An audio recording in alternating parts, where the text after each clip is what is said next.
ሄርሜላ በጣም ትልቅና ከባድና በጣም ብዙ ዋጋ የምከፍልበትን ነገር ነው የሰራሽ። በእውነት እኔ ካንቺን አልጠብቅም ነበረ እና ደግሞ ደብሮኛል። መገኘቷ እንዳለ ሆኖ ደስ ቢለንም ደግሞ መስማቦል በዚህ መልኩ አልጠበቅኩም ነበር። ምክንያቱም ከባድ ነው ማለት ከዚህ በኋላ የምታሳልፈው ነገር ከባድ ነው። እነሱ እንደሚሰሩ ቪዲዮ ምናምን አይደለም ልጅ መውለድ እና እነሱ እንደሚሉ ነገር ምናምን አይደለም። በጣም ከባድ ነው ማለት በቃ የመጨረሻ አማራጭ ካልሆነ በስተቀር ልጅ ከቤተሰቡ ጋር ነው ማደግ ያለበት። አባዬ እማዬ እያለ ማግኘት ያለበትን እንክብካቤ ከአባቱም ከእናቱም እያገኘ ዳይፐር መቀየር ካለበት አባቱ ቀይሮ እናቱ ቀይራ ትምህርት መውሰድ ካለበት አባቱ ወስዶ እናቱ ወስዳ ብዙ የምንዘረዝራቸው ነገሮች አሉ እና ከዛ አንጻር ብዙ የሚጎልበት ነገር አለ። የመጨረሻ አማራጭ ሲሆን ብቻ ለሰው ልጅ መገዳደል የለበትም። መጎዳዳት ስለሌለበት የመጨረሻ አማራጭ መፋታት ይሆናልና ለብቻ ማሳደግ ይሆናል በሰላማዊ መንገድ እንጂ የመጀመሪያ አማራጭ አይሆንም ልጅን ለብቻ ማሳደግ። እና ደግሞ አሁን ያለው ነገር በሩታ የደረሰው ነገር ነው እንግዲህ ሄርሜላ እያደረግሽ ያለሽው ማለት ነው። በምን እርግጠኛ ሆነሽ እንደዚህ አይነት ሪስኮች እንደወሰድሽ ብቻ አላቅም።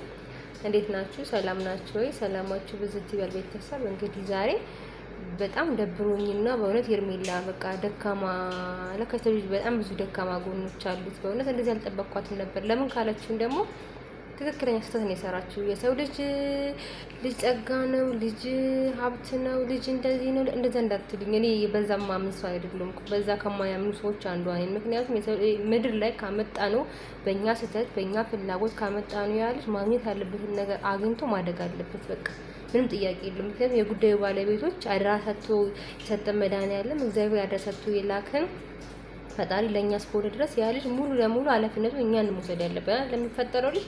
ስለዚህ ለሚፈጠረው ልጅ ኃላፊነት ከወሰድን ደግሞ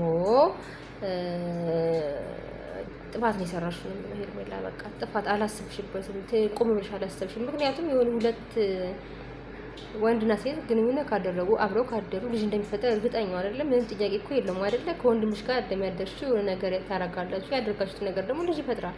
ይሄ የተፈጥሮ አንዱ ሂደት ነው አይደለ? ስለዚህ ያን እያወሽ አክሽን መውሰድ ስትችይ ልጁ ሳይፈጠር ገና አሁን እንደዚህ ከደረሰ በኋላ ምንም ነገር ማድረግ አትችይም። ይሄ ከእግዚአብሔር የሚያጣላ ነገር ነው፣ ከህሊና የሚያጣላ ነገር ነው፣ ከብዙ ነገር የሚያጣላ ነገር እንደማታረቂ ታውቂያለሽ ወይስ ፈልገሽ ነው ያረገሽው?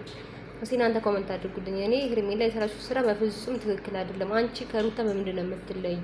ሩታም እኮ ይሄን ላይፍ አሳልፈው ነበረ፣ ተፈቅራ ነበር፣ ተወዳ ነበረ፣ ብዙ ደስ የሚል ነገሮች እንኳን አሳልፋ ነበር ከአንቺ እኩል ማለት ነውና ተፈላጊ ነበርሽ በጊዜው። ከዛ በኋላ ልጅ ከመጣ በኋላ ነው ነገሮች ድብልቅልቃቸው ሞር የወጣውና ቻሌንጅ እያሳለፈች ያለችውና የልጅ አባት የልጅ እናት ነው የተባለ ማሳለፍ ደስ አይልም። እና አንቺ ገና ወጣት ነሽ። ለምን እንደዚህ አይነት ላይፍ ውስጥ ገባሽ? እንደዚህ ውጥንቅጡ የወጣ ላይፍ ውስጥ ነው ያለሽ። ገና ምንም ያልተስተካከለ ነገር ነው። ገና ለገና ቀለበት አሰረች ሄርሜላ ተብሎ የተፈጠረው ማተካራ ውካታ፣ ጩኸት ምናምን እያይሽ ነው አይደለ? እስቲል ደግሞ የተረጋገጠ ውስጥ አይደለም ያለሽው። አብርሃም የተወዛገበ ህይወት ውስጥ ነው፣ አንቺ የተወዛገበ ህይወት። በጣም ቻሌንጅ ውስጥ እያላችሁ እኔ እንደዚህ አይነት አክሽን ትወስጃለሽ። ሲጀመር አብረሽ ስታሪ ለምን መጠቀም ያለብሽ ነገር አልተጠቀምሽም? ለምን አልተረጋጋሽም? በዛ ላይ ደግሞ ገና የሱ ቤተሰቦች አላመኑበት፣ የአንቺ ቤተሰቦች አላመኑበት። በሁለታችሁ ሪሌሽን ቋፍ ላይ ያለና ቻሌንጅ የበዛበት በጣም ከባድ ሪሌሽን ውስጥ ሆነሽ እንደዚህ አይነት ነገር ማድረግሽ እኔ እንጃ። እኔ ከምን አንግል አስበሽው እንደሆነ አላውቅም። አቤል ደግሞ እዚህ በጣም ታዝቤያለሁ። ምክንያቱም በእሷ ጫማ ሆነህ መፍረዳችን እዚህ ጋር ደስ ብሎኛል ምናምን ነገር ብትል ነገ ልጅቷ ነች ሁሉንም ነገር ዋጋ የምትከፍለው፣ በጣም ብዙ መስዋዕት የምትከፍለው ከዚህ በኋላ ሄርሜላ ብቻዋን ነው።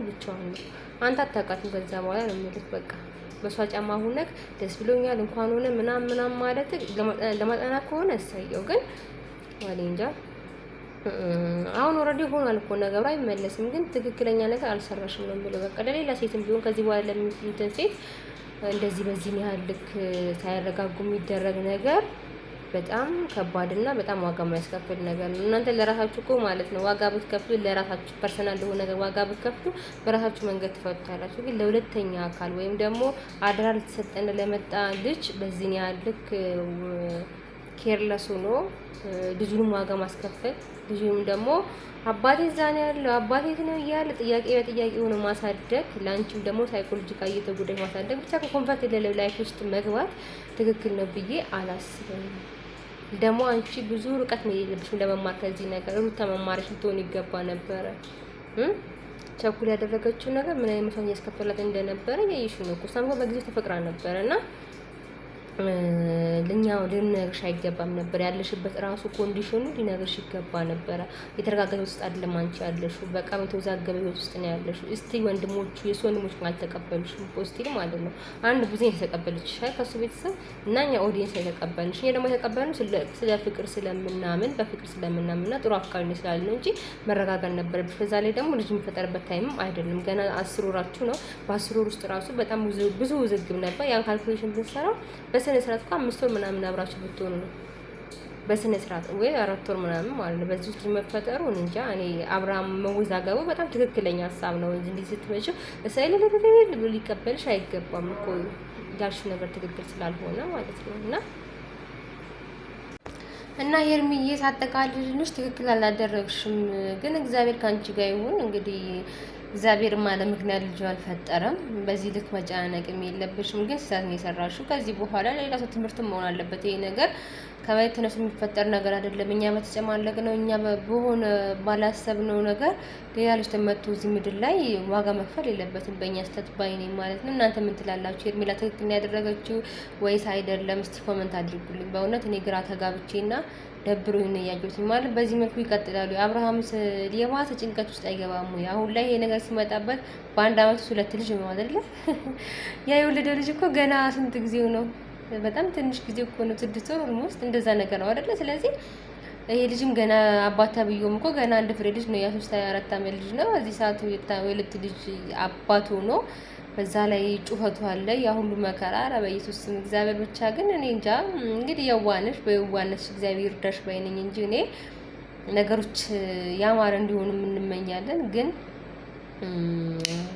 ከባድ ነው። ያውን ስትራግል ይጠብቅሻል። ጠንካራ ሁኚ። አንቺ ጠንካራ ልጅ ነሽ። ግን የሆነ የተሸወድሽው ሽወዳ አለ። በቃ እኔ ከሩታ ምንም አልተለየሽብኝም አሁን በዚህ በወሰድሽው አክሽን። ምክንያቱም ወንድና ሴት ሲገናኝ ባይዘው ይፈጠራል ልጅ። ምንም ጥያቄና መልስ የሌለው ነገር ነው።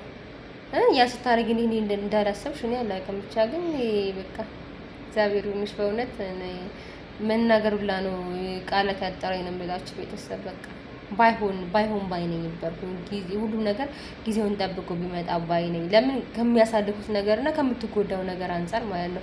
እዚህ ጋር አብርሃም ተጠያቂ ማድረግ አንችልም። ጥሏት ይሄዳል። ገለመኔ ማለት አንችልም። አብርሃምም ያለበት ስትራግል ብዙ ነገሮችን አይምሮ ጦዝ የሚያደርግ ነገር እየተፈጠረ ያለው። ስለዚህ በዚህ ሁሉ ጩኸት ውስጥ አብርሃምን መውቀስ አንችልም። በቃ እዛ ጋር ገና ነገሩ ሳያበቃ ያለበት ኮንዲሽን ይታወቃል። በጣም ከባድ ጭንቀት ውስጥ ነው ያለው፣ ከባድ መከራ ውስጥ ነው። ድጋሜ ደግሞ እንደዚህ አይነት ላይፍ ተቀበል ሲባል ሊወዛገብ ግዴታ ነው የሰው ልጅ እስከሆነ ድረስ። ነገር ዛሬ ትንሽዬ ልጅ ነው፣ ሊወዛገብ ምንም ጥያቄ የለውም አብርሃም ማለት ነው። ያ ልጁ ከበስነ ስርዓት ሳያሳድግ በዛ ላይፉ እየተቆጨ ሳላስብ በመግባቴ ነው ትዳር ከዚህ በኋላ እንደዚህ አላረግም ተረጋግቼ የምገባው እያለ እያሰበ ባለበት ሰዓት ላይ እንደዚህ አይነት ማዕትና ዱብዳ ሲመጣበት በምንም መንገድ በሰላም ሊቀበል አይችልም። ማንም ወንድ የሚያደርገው ነው። እዚህ ጋር አንዳንድ ሰዎች አላቸው አብርሃም የለመደው ነው እንደዚህ ጥሏት ሄዳል እሷን ምናምን በሚለው አልስማማም። ምክንያቱም አብርሃም ከዛኛው ህይወቱ እዚህ ጋር አማራለሁ እያለ ይስተካከል እየተዘጋጀ እያለ ባይዘው ደግሞ ለዚህ ነገር ማለት ነው ብዙ ጊዜ ራሷን ነፃ ማድረግ ያለባትና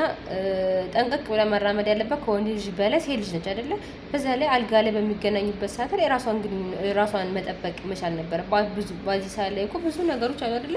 ሴት ልጅ ራሷን የምትጠብቅባቸው ነገሮች ለእሷ እኮ አይመከርም። እሱ እንኳን ኬርለስ ቢሆን እሷ በዚህን ያህል ኬርለስ መሆን የለባትም አይደለ? የጉዳዩ ተሸካሚ ከአባት በላይ እናት ስለሆነች ማለት ነው። ብዙ ሰዓት የምትከፍለው ባይዘው በትዳር ውስጥ እናት ስለሆነች ማለት ነው። ከመሸከም ጀምሮ ማለት ነው። ልጅ ከማሳደግ ጀምሮ ሆዱ እስከ ገዝ ጀምሮ ብዙ ነገሮችን የሁለት ኃላፊነት እኩል ቢሆንም ሪስክ ቴከሯ በጣም እናት ስለሆነች ማለት ነው። ስለዚህ ሙሉ ለሙሉ እኔ ሄርሜላ ጥንቃቄ ማድረግ ነበረብሽ ባይነኝ ማለት። እናንተ የምትሉትን ነገር በሉ። ደግሞ ሀሳባችሁን ግለጹልኝ። በቀጣይ ቪዲዮ እንገናኛለን። ግን ኮሜንት አድርጉ፣ ሰብስክራይብ አድርጉ፣ ቻናሉን አግዙ ትላለ ማለት ነው። እንግዲህ እስቲ ሀሳባችሁን ግለጹልኝ። እኔ በሙሉ ፐርሰንት ትክክል አይደለችም ሄርሜላ። እንግዲህ እግዚአብሔር ግን መልካሙን ሁሉ ያድርግላት ከሚሉት ወገን ነኝ ማለት ነው።